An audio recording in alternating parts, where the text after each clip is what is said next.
Assalamualaikum warahmatullahi wabarakatuh. Bismillah, alhamdulillah, la haula wala quwata illa billah, amma ba'd. Kepada yang terhormat Bapak Ali Sodikin, Sarjana Pendidikan, Magister Pendidikan, selaku dosen pengampu mata kuliah Seminar Pendidikan Matematika semester 7 sore, dan tak lupa kepada teman-temanku yang insya Allah dirahmati oleh Allah. Di sini saya Nur Khofifah dengan NIM 180311021.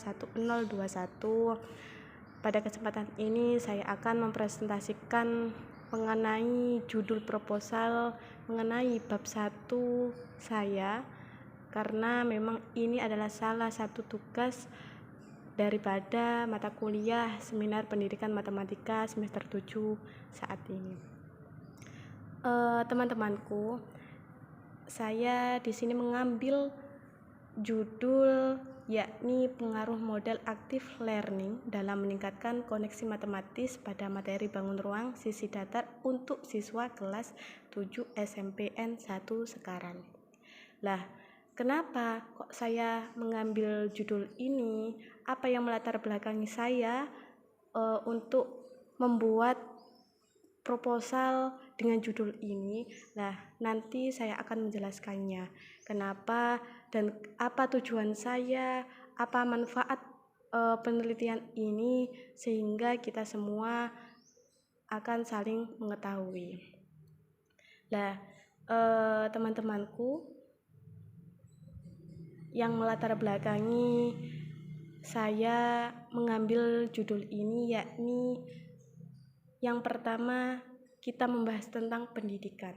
Bahwasanya kita tahu pendidikan menjadi salah satu faktor kehidupan untuk memperoleh kualitas sumber daya manusia yang berguna untuk kemajuan suatu negara.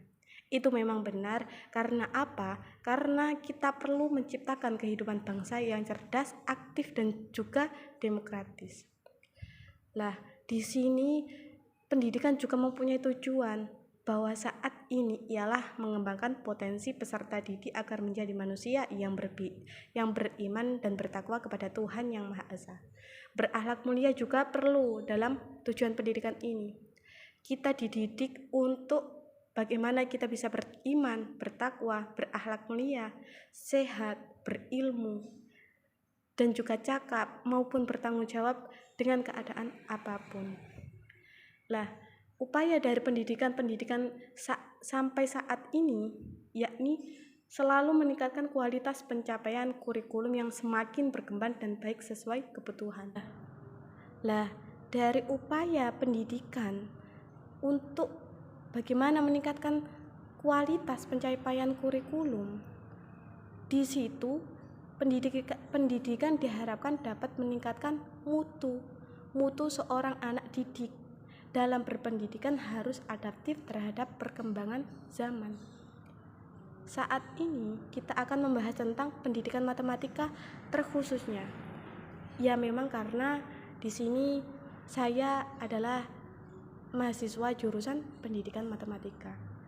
Nah, bahwasanya kita mengetahui bahwa matematika merupakan salah satu cabang ilmu pengetahuan yang memegang peran penting dalam kehidupan manusia. Kenapa? Karena terlihat dari matematika. Matematika ini dapat memecahkan masalah yang terjadi dalam kehidupan sehari-hari. Setiap hal yang kita lakukan dalam kehidupan sehari-hari itu pasti akan ada sangkut pautnya dengan ilmu matematika. Matematika itu mempunyai peranan yang penting. Oleh karena itu perlu diadakannya peningkatan kualitas pembelajaran matematika. Matematika pun perlu ditingkatkan kualitasnya, itu untuk khususnya, dan juga untuk pembelajaran lainnya, itu untuk umumnya. Nah, di sini seorang pendidik juga harus dapat memberikan motivasi serta stimulus yang kuat guna mendorong seorang anak didik belajar menyelesaikan masalah yang timbul pada proses pembelajaran. Kita lihat di era globalisasi saat ini, kecanggihan teknologi yang masih belum bisa memotivasi peserta didik aktif dalam proses pembelajaran, terlebih mata pembelajaran matematika. Kenapa di sini dikatakan kecanggihan teknologi masih belum bisa memotivasi peserta didik aktif? Ya karena mereka, seorang anak didik ketika sudah di luar lingkup sekolahan, dia menggunakan gadgetnya, HP-nya, untuk apa? Kita pasti tahu, itu untuk ngegame.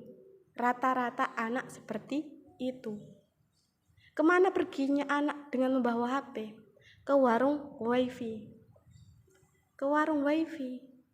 Lah, kita di sini seorang pendidik dituntut untuk merubah, untuk mengkondisikan pembelajaran pendidikan yang ada saat zaman ini.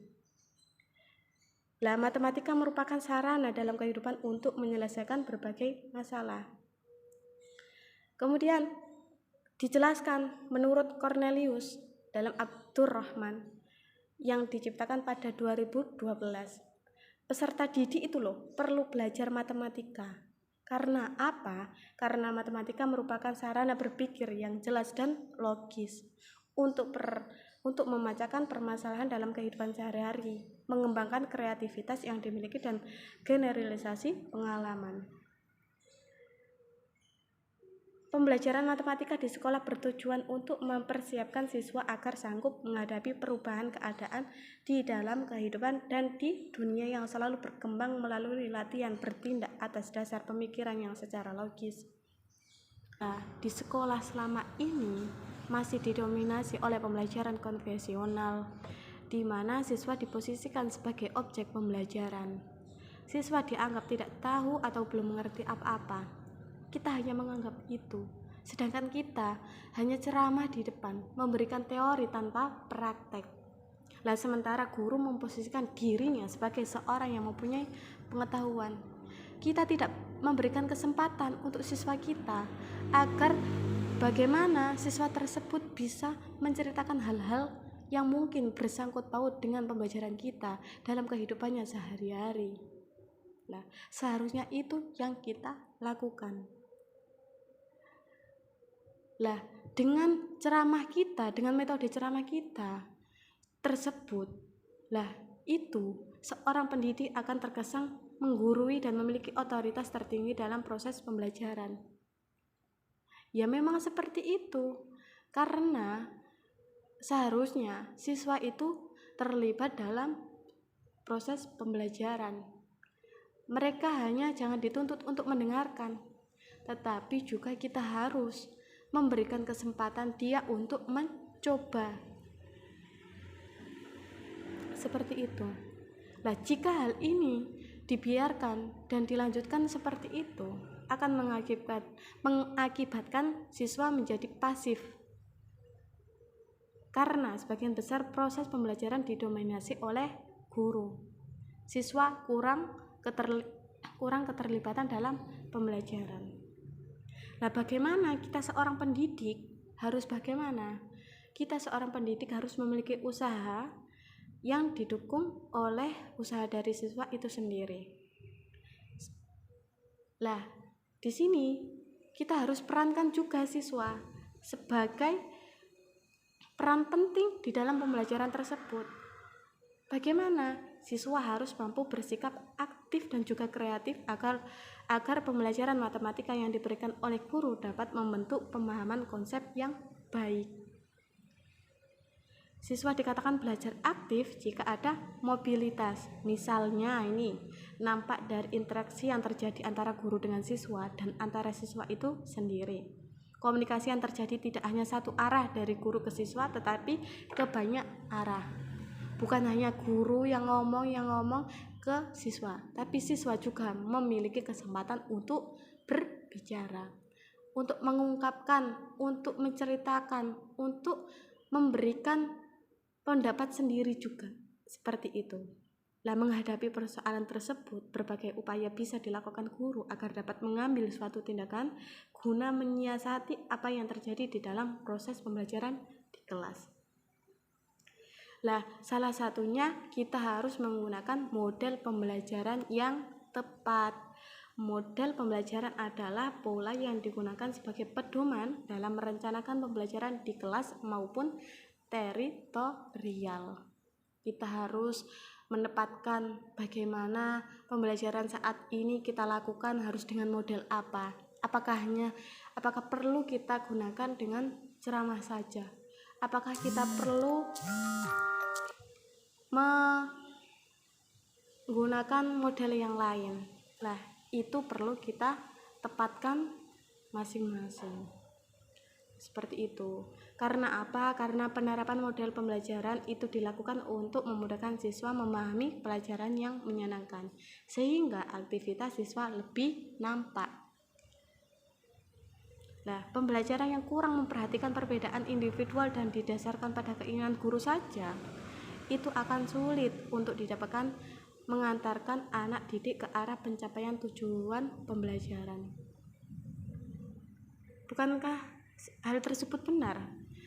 Ketika kita kurang memperhatikan siswa kita, kurang memperhatikan bagaimana siswa tersebut sudah menangkapnya apa belum mengenai hal yang telah kita jelaskan, apakah tujuan pembelajaran kita nanti akan tercapai?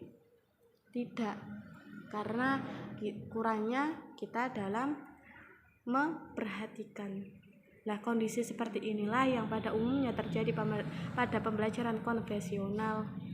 Dari konsekuensi tersebut, pendekatan pembelajaran seperti ini terjadi kesenjangan yang nyata antara anak yang cerdas dan anak yang kurang cerdas dalam pencapaian tujuan pembelajaran. Kondisi seperti ini mengakibatkan tidak diperolehnya ketuntasan dalam belajar, sehingga sistem belajar tuntas terabaikan. Nah, di sini hal ini membuktikan terjadinya kegagalan dalam proses pembelajaran di sekolah. Menyadari kenyataan tersebut, maka dari itu mengambil judul yang di atas tadi. Saya melakukan penelitian di SMP Negeri 1 Sekaran yang mengenai peningkatan koneksi matematis dalam materi bangun ruang sisi datar mata pelajaran matematika kelas 7 khususnya.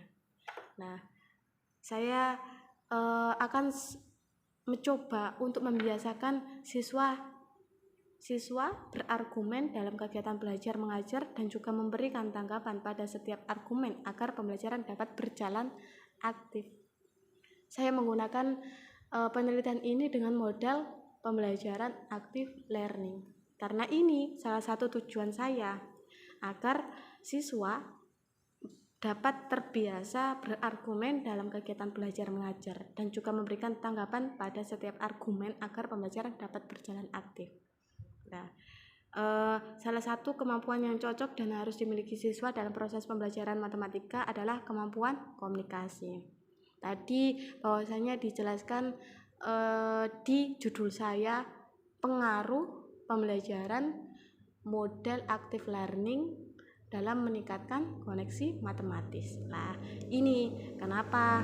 Karena siswa dalam proses pembelajaran matematika adalah kemampuan komunikasinya. Dengan kemampuan tersebut, siswa dapat menguasai konsep matematika dengan mudah dan juga membuat pelajaran aktif, tidak monoton. Mungkin itu saja yang bisa saya sampaikan. Kurang lebihnya mohon maaf apabila ada kesalahan kata atau kalimat yang terbelit-belit.